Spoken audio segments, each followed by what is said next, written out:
बिहार की पावन धरती ने सिर्फ राजनीतिक कंट्रीब्यूशन नहीं दिया है, धर्म में भी बहुत बड़ा कंट्रीब्यूशन दिया है। विश्व के दो महान धर्म जैन धर्म और बुद्ध धर्म बिहार की धरती से ही उत्पन्न हुए।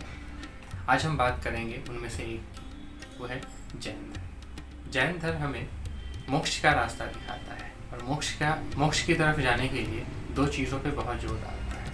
एक तो है एनलाइटमेंट यानी कि आत्मज्ञान, और दूसरा है डिसिप्लिन नॉन वायलेंस यानी कि अहिंसा से वंचित रह के अगर आत्मज्ञान की प्राप्ति हम करें तो मोक्ष की तरफ जा सकते हैं।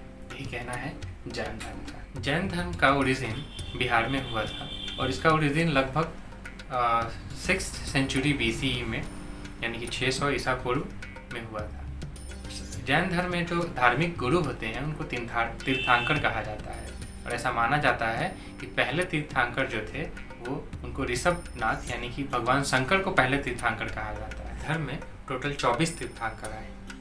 जो 21वें थे उनकी बात तो मैं ऑलरेडी कर चुका हूँ, वो थे जनक निमि, जब मिथिला की बात हम कर रहे थे। उसके बाद 23वें तीर्थांकर जिनको पार्श्वनाथ कहा जाता है, अंतिम तीर्थांकर हुए भगवान महावीर जिनका जन्म कुंडन ग्राम यानी कि आज का कुंडनपुर जो वैशाली डिस्ट्रिक्ट में है वहाँ हुआ था, और इनके पिता का नाम सिद्धार्थ और माता का नाम त्रिशला था। ये दोनों जो थे वो जंत्रिका कुल के प्रमुख थे, यानी भगवान महावीर जंत्रिका कुल में जन्म लिए थे और वहाँ के जो प्रमुख यानी कि वहाँ के जो मुखिया थे उनके घर में उनका जन्म हुआ था।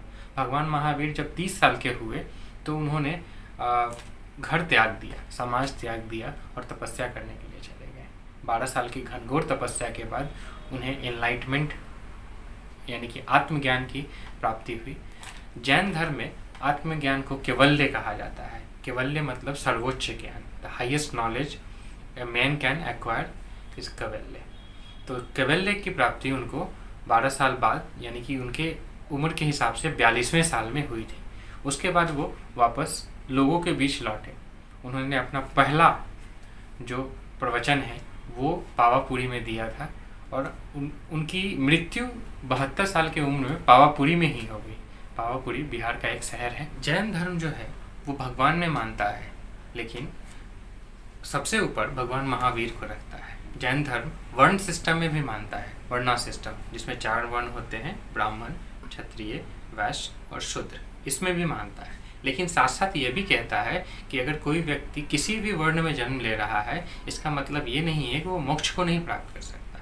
किसी भी वर्ण में जन्म लेने से उसे मोक्ष की प्राप्ति आसानी से हो सकती है अगर वो व्यक्ति एक डिसिप्लिन नॉन वायलेंस रास्ता अपनाए और अपने कर्म से मोक्ष की तरफ जाए, तो वो मोक्ष को प्राप्त कर सकता है। कि उत्पत्ति की बात करें तो क्या कारण हुए थे जिसके कारण जैन धर्म की उत्पत्ति हुई। सबसे पहला कारण जो इतिहासकार बताते हैं वो कारण ये था कि उस समय के युग में जो ब्राह्मणिज्म था वो बहुत ही ज़्यादा रिजिड और ऑर्थोडॉक्स हिंदुइज्म को प्रमोट कर रहा था। दूसरी चीज़ कि क्षत्रियाज जो थे उनको लगता था कि हम राजा हैं, हम सारा राज्य काज चलाते हैं, हम प्रजा की देखभाल करते हैं, तो हम ब्राह्मण के डोमिनेंस को क्यों सहे। तो उन्होंने एक नए धर्म यानी जो जैन धर्म बन रहा था उसको बहुत प्रमोट किया।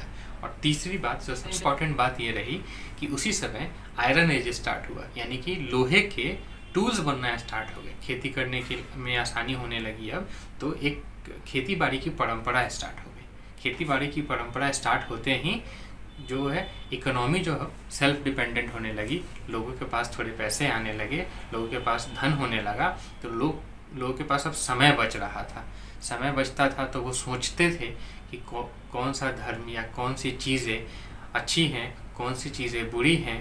तो इसलिए उनको उचित टाइम मिला, उचित समय मिला कि वो जैनिज़्म के बारे में सोच सके। इसका ये मतलब नहीं है कि हिंदुइज़्म खराब है या दूसरे रिलीजन खराब है।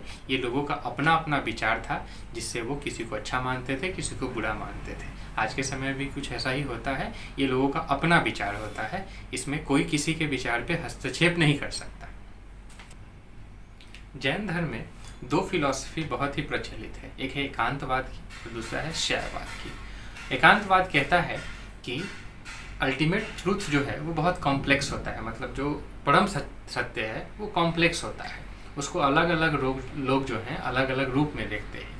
वो एग्जाम्पल देता है कि हाथी का, अगर 5 अंधे लोगों को एक हाथी के पास लाया जाए तो वो अंधे लोग जो हाथी के जिस शरीर के भाग को छुएंगे वो हाथी का वर्णन उसी हिसाब से करेंगे। अगर कोई सूंड के पास खड़ा है तो हाथी को कहेगा कि लंबा सा है, अगर पूंछ के पास खड़ा रहेगा तो कहेगा कि ये एक झाड़ू जैसा है, अगर पैर के पास खड़ा रहेगा तो कहेगा पिलर जैसा है। इसी तरह जो सत्य है वो अलग अलग लोग अपने अपने तरह से परिभाषित करते हैं। दूसरा आता है न्यायवाद की, कहता है कि परिभाषा कोई भी हो, लेकिन एक पुरुष को चाहिए, एक व्यक्ति को चाहिए कि हर परिभाषा, हर ओपिनियन, हर व्यू पॉइंट का एग्जामिनेशन करे और अपना एक व्यू पॉइंट उसमें निकाले। ये न्यायवाद है। जैन धर्म का जो अल्टीमेट एम है, अल्टीमेट गोल है, यानी कि अल्टीमेट आखिरी लक्ष्य वो है अटेनमेंट ऑफ लिबरेशन, यानी मोक्ष की प्राप्ति।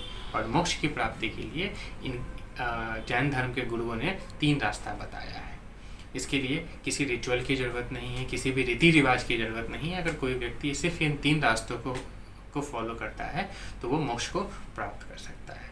वो होता है पहला सम्यक दर्शन, दूसरा सम्यक ज्ञान और तीसरा सम्यक चरित्र। मतलब क्या होता है इसका? सम्यक दर्शन मतलब राइट फेथ, सम्यक ज्ञान मतलब राइट नॉलेज एंड सम्यक चरित्र मतलब राइट कैरेक्टर। अगर कोई भी व्यक्ति इन तीनों प्रिंसिपल्स को फॉलो करता है, इन तीनों चीज़ों को फॉलो करता है, तो वो मोक्ष की तरफ बहुत आसानी से बढ़ सकता है। जैन धर्म के 5 प्रमुख सिद्धांत होते हैं। सबसे पहला होता है अहिंसा, दूसरा होता है सत्य, तीसरा होता है चोरी नहीं करना, चौथा होता है कि प्रॉपर्टी एक्वायर नहीं करना है, अपरिग्रह। अपरिग्रह के लिए एक बहुत ही फेमस कहावत है कि कमला धीर न रही कहीं, पुरुष पुरातन की वधू क्यों न चंचला हो। इसका मतलब ये है, इसमें कमला जो है वो भगवान लक्ष्मी को कहा गया है, पुरुष पुरातन जो है भगवान विष्णु को कहा गया है। और 5वां सिद्धांत है ब्रह्मचर्य। जब जैन धर्म अपने प्रकाष्ठा पे था उसी समय मगध में एक बहुत बड़ा अकाल पड़ा था। अकाल से बहुत लोग मर रहे थे। तो जैन धर्म के अनुयायियों ने सोचा कि इस अकाल में हम नहीं बच पाएंगे, तो वो साउथ इंडिया की तरफ मूव करने लगे। बट जबकि इसका कुछ लोगों ने, जैन धर्म में ही अनुयायियों ने अपोज किया। तो जो लोग साउथ इंडिया की तरफ मूव कर गए, उनके जो लीडर थे भद्रबाहु, उनके साथ मूव कर गए, उनको आज के समय में दिगंबर कहा जाता है। और जो लोग नॉर्थ इंडिया में ही रह गए उनको श्वेतांबर कहते हैं। इस तरह से जैन धर्म में 2 अलग अलग स्कूल्स बट गए, 2 अलग अलग ग्रुप बट गए। दिगंबर में दिक का मतलब होता है दिशा और अंबर का मतलब होता है वस्त्र। तो लोग कहते हैं कि जिनका वस्त्र दिशा हो उसको दिगंबर कहते हैं, इसीलिए कभी कपड़े नहीं पहनते। इनमें जो पुरुष होते हैं वो कपड़े नहीं पहनते, वैसे ही नग्न अवस्था में रहते हैं। और महिलाओं, जब बाद में इनमें महिलाएं आने लगी तो महिलाओं को बिना सिला हुआ सफ़ेद साड़ी पहनाया जाता है। जबकि श्वेतांबर में, जो श्वेतांबर स्कूल ऑफ थॉट्स के जो जैन हैं वो लोग सफ़ेद वस्त्र पहनते हैं। बात करें फिर दिगंबर की, तो दिगंबर में कहा जाता है कि जो पुरुष हैं वो मोक्ष को इसी जन्म में प्राप्त कर लेंगे, लेकिन महिलाएं जो हैं अगर इस जन्म में अच्छा कर्म करेंगी तो अगले जन्म में पुरुष के रूप में उनका जन्म होगा और तब वो मोक्ष को प्राप्त कर सकती हैं। श्वेतांबर इन बातों को नहीं मानते। वो कहते हैं कि आप जन्म किसी भी योनि में लें, किसी भी लिंग में लें, आप मोक्ष को उसी जन्म में प्राप्त कर सकते हैं अगर आप अपने सिद्धांतों पे अड़े रहे, अपने सिद्धांतों का पालन सही से करें। तो बिहार की धरती ने न सिर्फ जैन धर्म को पलने, जन्म लेने, पलने और बढ़ने में मदद किया, जबकि उसको एकत्रित करने में भी मदद किया। सबसे पहला जैन काउंसिल जो था वो पाटलिपुत्र में हुआ था 300 ईसा पूर्व, जिसके संचालक रहे स्थूलभद्र। और दूसरा जो जैन काउंसिल हुआ वो हुआ उसके 900 साल बाद, यानी 615 ईस्वी में, जो गुजरात के बल्लभी में हुआ था।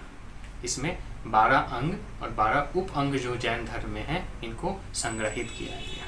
ये तो थी जैन धर्म की बात। अगले वीडियो में हम बात करेंगे एक और महान धर्म की जो बिहार की धरती से जन्म लिया, वो था बौद्ध धर्म, और बुद्ध के बारे में बात करेंगे। तब तक के लिए नमस्कार।